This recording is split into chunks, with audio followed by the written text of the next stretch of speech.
Alvo de busca e apreensão por suposto envolvimento com Daniel Vorcaro, Ciro Nogueira foi acusado pela Polícia Federal de ter recebido benefícios do banqueiro. Segundo a corporação, o ex-dono do Banco Master bancou viagens internacionais e hotéis de luxo para o senador, além de ter identificado mensagens que apontariam para transações financeiras envolvendo o parlamentar.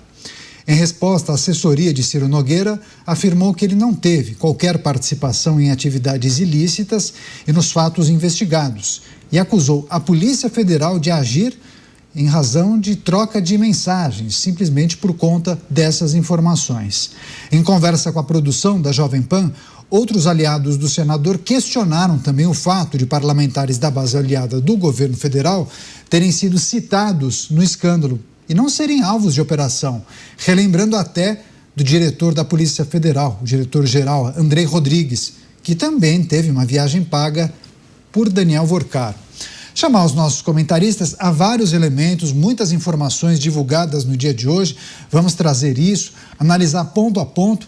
O Cristiano Beraldo está com a gente aqui no estúdio em São Paulo. Beraldo, seja muito bem-vindo. Uma ótima noite a você. Tem um aspecto interessante que o Cristiano Beraldo leu a determinação, o despacho do Supremo Tribunal Federal e da Polícia Federal na íntegra, né? É preciso considerar quais aspectos. Há a especificação de qual ato ou suposto ato de corrupção teria motivado essa operação, a deflagração dessa ação no dia de hoje. Bem-vindo. Boa noite, Caniato. Boa noite, Mota, Dávila, Musa. Boa noite, audiência que prestigia diariamente os Pingos nos Is. Caniato, uma coisa que me chamou muita atenção lendo a decisão do ministro André Mendonça é justamente a falta de clareza sobre qual ato de corrupção que efetivamente aconteceu para justificar todos os outros crimes de lavagem de dinheiro, de repasse irregular de recursos e tal. Porque não consigo ver ainda no que a Polícia Federal se baseou para dizer, olha, o ex-ministro e senador Ciro Nogueira usou o seu cargo para entregar tais favores para o banqueiro, o ex-banqueiro Daniel Vorcaro, e com isso fazer jus àqueles pagamentos. Porque a própria justificativa da apresentação do pedido de aumento do FGC não me parece suficiente para toda uma engenharia financeira de milhões e milhões de reais de um pedido que foi apresentado e foi rejeitado. Então, me falta peças nessa história para entender por que esta operação agora, sem dar esta clareza para o benefício efetivamente recebido por Daniel Vorcaro, ao passo que temos, já com toda a clareza, por exemplo, um contrato de 12 milhões de reais com um ex-ministro do PT, uma pessoa da intimidade do presidente da República, que levou o ex-banqueiro Daniel Vorcaro para dentro do Palácio do Planalto para se reunir fora da agenda com o presidente da República e com o então futuro presidente do Banco Central para tratar ali de proteção. Isso está claro que foi declarado. Eles trataram ali, foi lobby do Guido Mantega para buscar proteção a Daniel Vorcaro. Isso sim é usar um dinheiro para efetivamente modular o trabalho de órgãos que deveriam ser independentes e os interesses da presidência da República em favor de alguém. Isso está claro para mim. Mas a Polícia Federal não foi lá.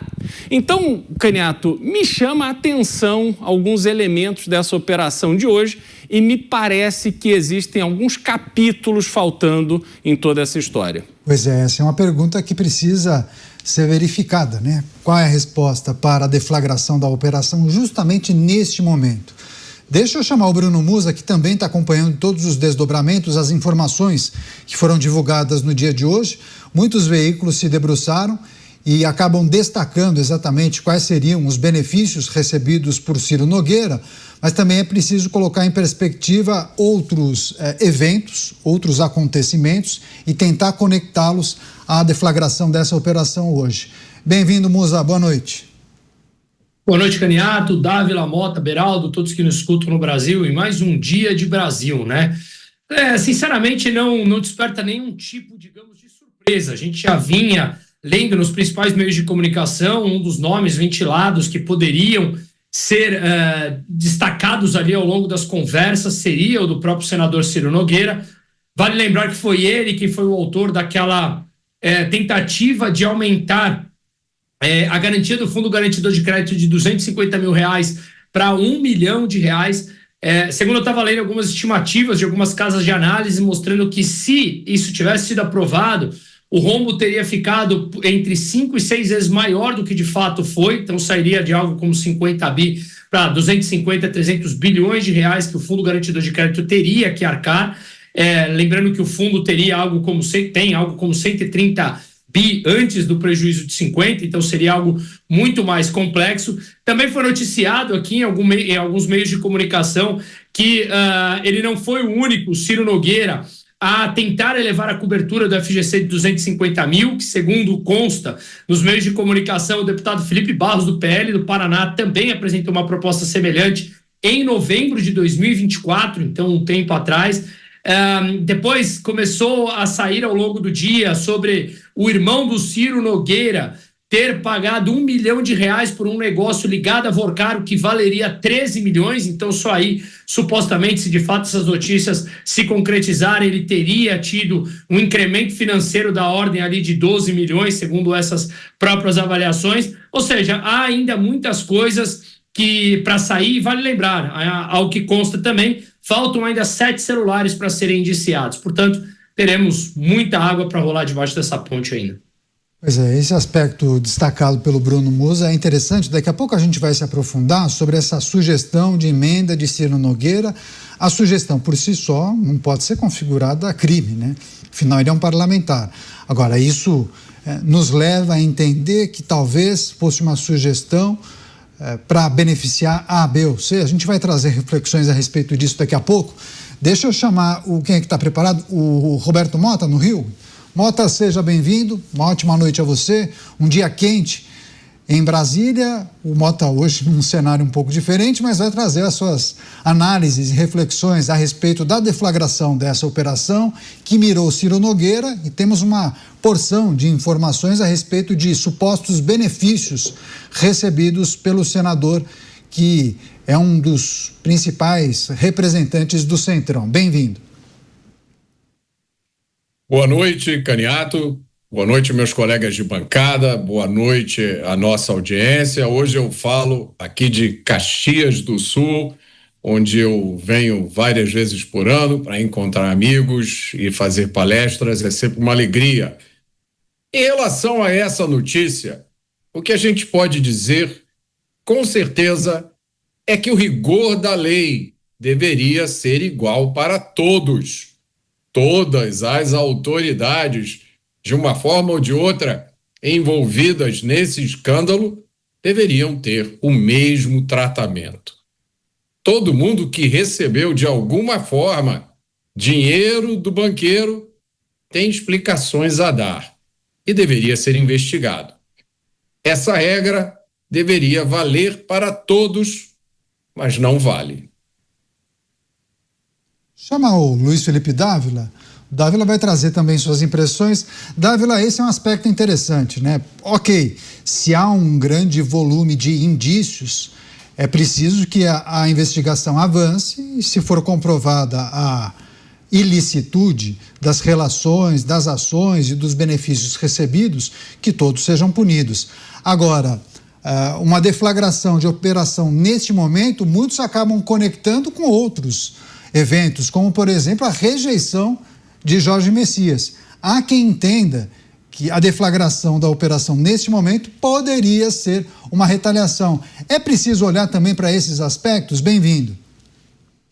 Boa noite, Caniato, Mota, Beraldo, Musa e a nossa querida audiência. Caniato, é sempre importante separar o joio do trigo. As ligações íntimas do senador Ciro Nogueira com Vorcaro não é de hoje, não foi nesta investigação de hoje que isso apareceu desde o primeiro dia, inclusive mensagens claras de Vorcaro dizendo que Ciro Nogueira era um grande amigo. E os indícios que aparecem são realmente muito preocupantes. Um dos indícios são pagamentos mensais de 300 a 500 mil reais numa empresa ligada à família de Ciro Nogueira. Depois tem essa compra dessa Green Investimentos por um preço muito abaixo do valor de mercado. Ou seja, era uma empresa que valia 13 milhões e foi comprada por 1 milhão. Depois tem custeios de viagens internacionais, inclusive hospedagem e restaurantes. Então, assim, precisa olhar com certo cuidado. Além de tudo isso, tem sim Ciro Nogueira, que apresentou uma emenda, inclusive chamada emenda Master, que era para ajudar o Banco Master com esse aumento do valor do fundo do FGC. Então, são indícios. E no Estado de Direito, todo mundo deve ter direito à ampla defesa. Mas que esses indícios são preocupantes, mostram que não é uma retaliação política, mas indícios que precisam ser apurados, porque realmente colocam o senador numa situação muito delicada de proximidade com o Vorcaro e, além de tudo, ter recebido recursos durante todo esse tempo tentando beneficiar o banqueiro. Então, é preciso apurar com rigor, é preciso respeitar as regras do devido processo legal, mas não dá para banalizar, dizer que essa investigação é fruto de retaliação da rejeição de Jorge Messias no Senado. Isso não cola porque os indícios são muito fortes e merecem ser apurados. Pois é, há pouco o Bruno Musa fez uma menção a um aspecto importante que nós já tratamos disso algumas vezes, né? Que foi aquela emenda sugerida por Ciro Nogueira para elevação do valor de ressarcimento do Fundo Garantidor de Crédito para a monta de R$1 milhão. Deixa eu passar para o Cristiano Beraldo, que muitos já conectam essa sugestão, essa ideia ao cometimento de um crime. Quais aspectos disso nós devemos conectar com a operação de hoje? O simples fato de ter sugerido lá atrás essa emenda já indica o cometimento de algum crime, Beraldo? Pois é, eu queria até começar falando sobre essa colocação do Dávila, que não dá para associar a investigação a uma retaliação. Não, mas a investigação, ela obviamente tem que acontecer. É preciso entender se nessa relação de Ciro Nogueira com Daniel Vorcaro, ilícitos foram cometidos. A investigação é fundamental nesse caso. Não há que se criticar ou se negar isso. O que me chama a atenção, Dávila, é justamente o fato de que, na ordem natural das coisas, por tudo aquilo que nós já vimos, inclusive que foi vazado pela própria Polícia Federal, me parece muito claro e evidente que existem atos cometidos em troca de milhões de reais que favoreceram de forma muito direta Daniel Vorcaro e o seu Banco Master.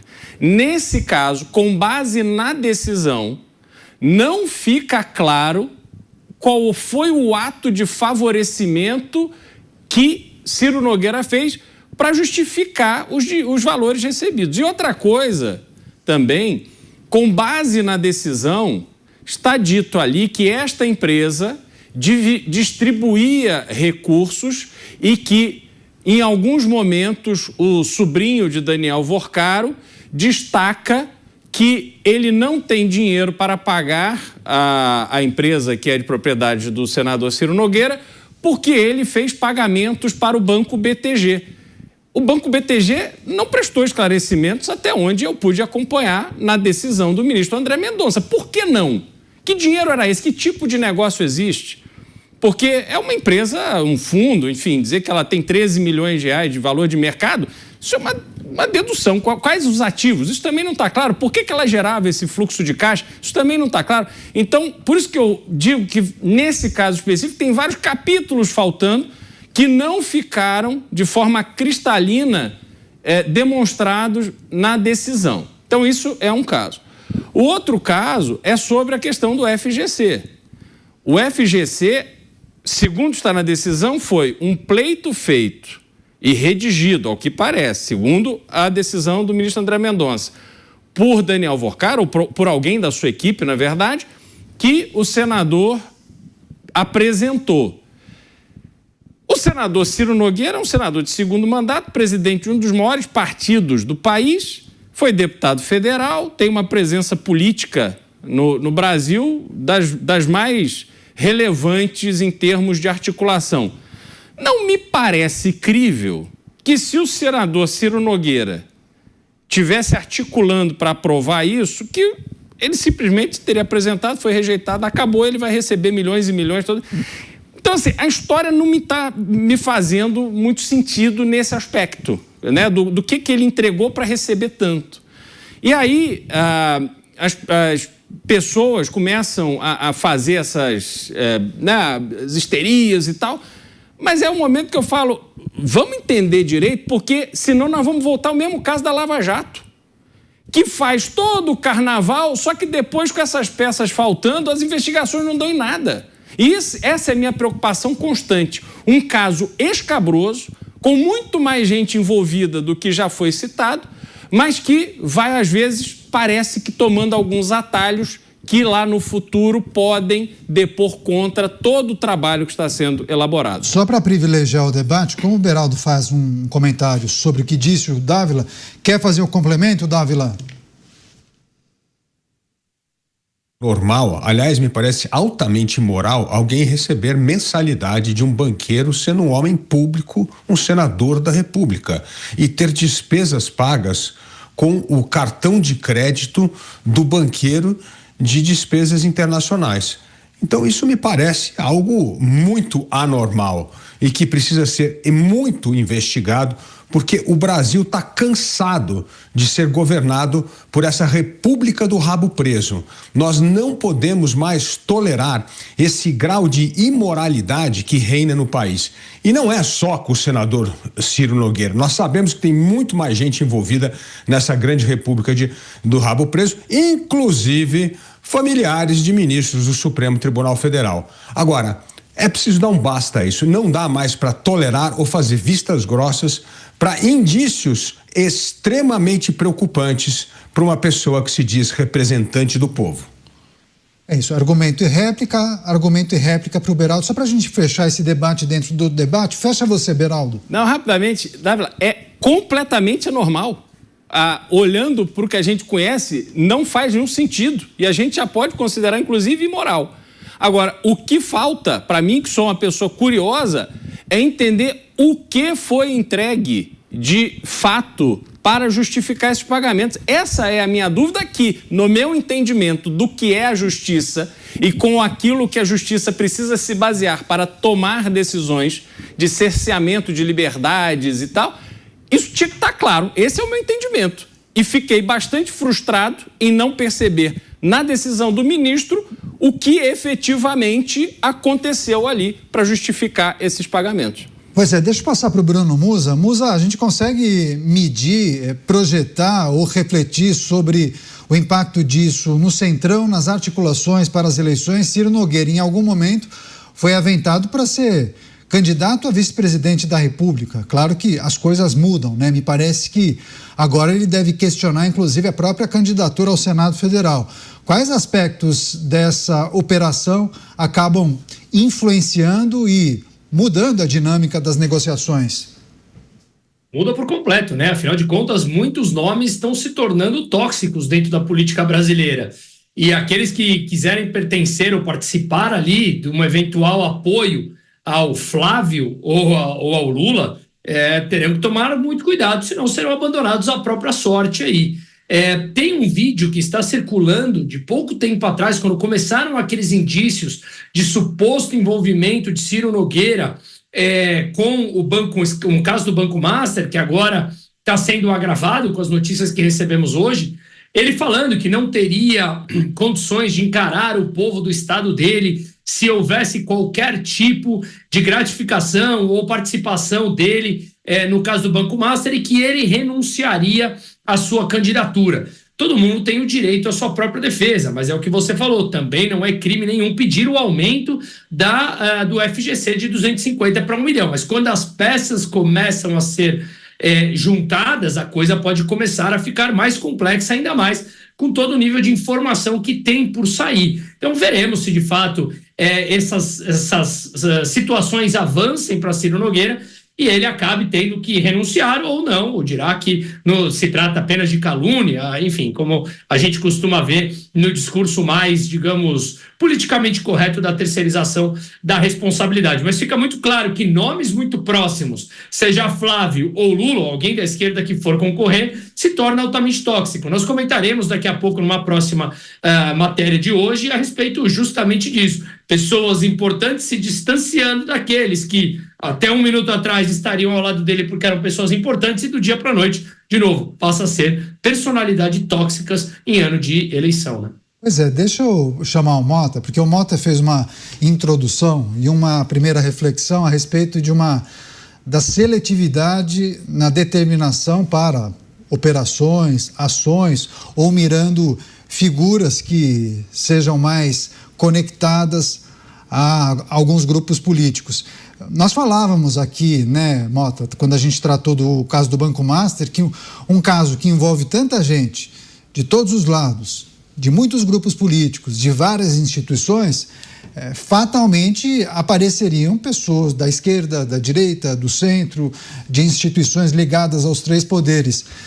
Quando a gente começa a observar que aparecem nomes somente de figuras de um grupo político ou que são conectadas a algumas figuras do mundo político, isso nos faz acreditar que há uma seletividade na determinação dessas operações, porque não é preciso olhar para a figura do ministro André Mendonça, que todos lá atrás diziam, poxa, é uma figura independente, que bom que caiu para André Mendonça. Eu me lembro que muitas pessoas elogiaram, né? Ainda que tenha sido um sorteio, mas dizendo que teria sido uma notícia positiva à época. Há muitas coisas a serem observadas nesse caso, Caniato. Talvez uma das primeiras seja o seguinte: há muitas coisas que são imorais, mas não são crime. Você, quando faz uma investigação policial, você tenta levantar indícios do cometimento de um crime. Há coisas que muitos políticos fazem, que são imorais e que todo cidadão brasileiro repudia, mas que não são crimes. Há muitas coisas que as autoridades fazem que são imorais, mas que não são crimes. Por exemplo, se você ocupa um cargo importante no Estado, não é uma coisa muito moral você ter parentes que têm escritórios que defendem interesses junto ao Estado, junto à instituição onde você trabalha. Eu acho que se você perguntar a 100 cidadãos, 99 vão dizer que isso é uma coisa imoral. Mas no Brasil de hoje, isso não é considerado ilegal. Então não se pode fazer nenhuma afirmação precipitada. As pessoas que suspeitam do uso político de investigações policiais têm precedentes nos quais basear essas suspeitas. As tentativas que o governo já fez de culpar Bolsonaro e os seus aliados, qualquer que seja a questão, beiram o patético. Não seria diferente no caso do Banco Master. A estratégia do governo geralmente dispensa coerência e qualquer compromisso com a realidade. Não é que essa questão das investigações seja uma medida eleitoreira. É simplesmente que para o governo e os seus aliados não existe nada além de eleições.